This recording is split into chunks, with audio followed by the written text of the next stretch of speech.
नया उजाला चार बूंदों वाला। तुम्ही उजालाची ऍड तर नक्कीच बघितली असेल, पण या मागचा इतिहास माहिती आहे का तुम्हाला? या माणसाने 5,000च्या कर्जावर 15,000 कोटींची इंडस्ट्री उभी केली.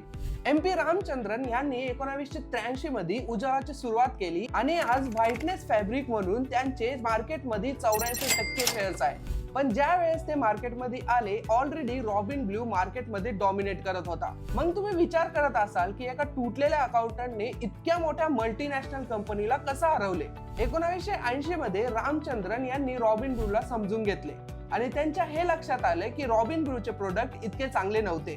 रॉबिन ब्लूचे प्रोडक्ट वापरून लोकांचे कपडे खराब होत होते आणि ते पांढरे व्हायच्या ऐवजी निळे होत होते. मग एक दिवस रामचंद्रन हे एक मॅगझिन वाचत असताना त्यांना हे कळाले की आपण जांभळा रंग वापरून पण कपडे सफेद करू शकतो. याच आयडिया सोबत रामचंद्रन यांनी 5,000चं लोन घेतलं आणि आपली प्रोडक्शन युनिट चालू केली. पण रामचंद्रन यांची बस प्रोडक्शन युनिटच नाही तर मार्केटिंग पण खूप जबरदस्त होती.